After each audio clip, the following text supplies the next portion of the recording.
The time has come, the walrus said.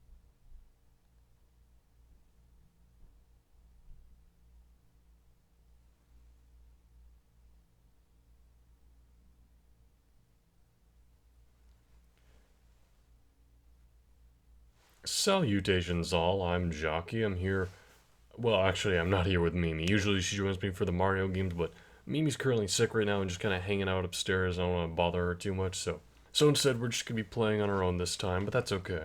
I played the game that introduced Mario, and I played the one that launched the NES, but I haven't played the first one where he was the title character. Or at least I'm fairly certain that this is the first game where he's the title character.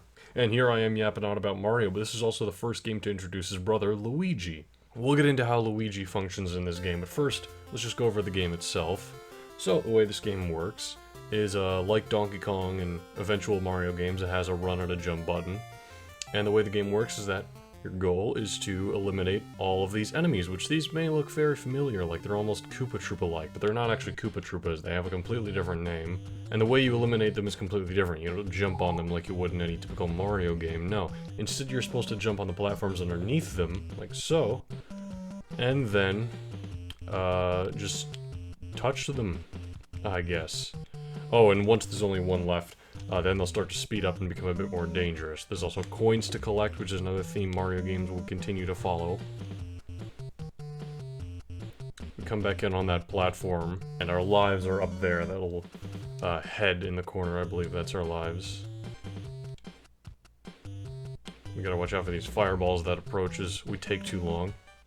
And Mario's colors do look a bit off, but he actually doesn't look too bad. The only thing is the blue cap. I don't know why, unlike the NES box art and a lot of other box art, for some reason Mario is depicted as entirely blue. One other thing you may have noticed, which is also a staple in certain Mario games, is that POW block in the middle there. Whoops. But that POW block is a special item which I'm gonna want to hit before things get too out of hand here, because we got a purple Koopa Troopa. That's just, or not Koopa Troopa, like Shell Rocker or something along those lines. They turn purple just as soon as they re-enter their shell after you've already knocked them down once. Oh man, did I really just game over already? Wow, that was quick. Shell Creeper, I think that's the Creeper rather, is like the name of these enemies. And they aren't the only ones to appear in the game. Eventually we'll get into these crab guys who are also a very iconic enemy in this game. But anyway, this POW block here, you get a few certain uses of it. As you'll notice, the block itself will become smaller and smaller the more you hit it. But when you do use it, it will completely eradicate every enemy on screen, so it's very useful, especially so you can get the levels over with quickly, so that way you don't have to worry about the fireballs coming through and getting you.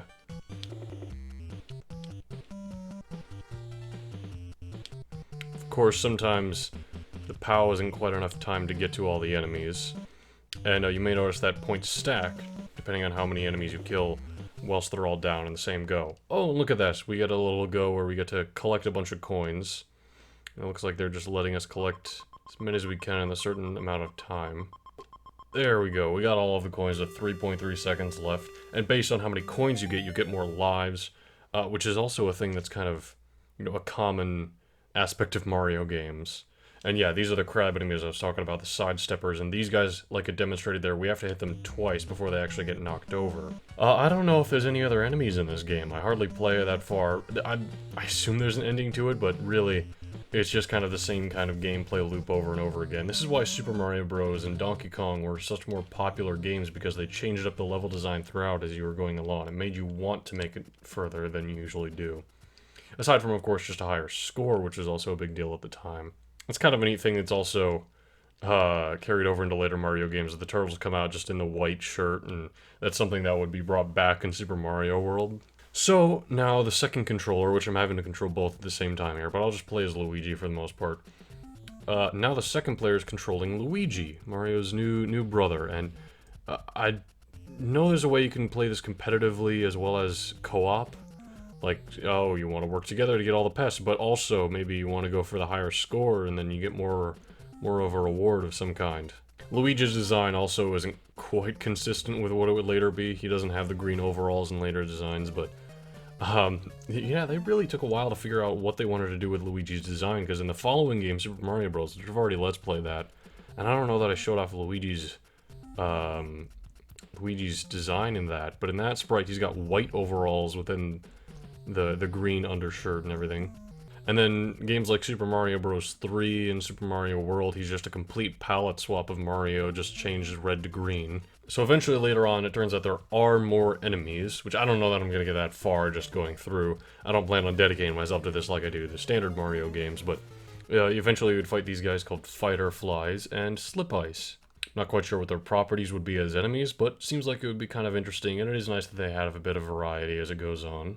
Anyway, that's all I really have to say about Mario Bros. Here. It is kind of interesting. I actually had a hard time finding a working version of this game, and I was worried at first that I got some messed up version when the title screen came down upside down, and I'm like, uh-oh, what's going on here? But then no, they flip it around, and it's all good. I'm glad that I got around to playing this game at some point, seeing as how it does have a bit of a legacy. It was quite popular at the time, and it is an important piece in the puzzle that was Mario's early days. Now granted, there are more games that Mario appeared in the early days, even before Super Mario Bros., but I mainly wanted to tackle this one specifically because it does have you playing as Mario, it introduced Luigi, and again, the title is Mario Bros., which, you know, it's kind of the first game to have Mario in the name. It's kind of neat.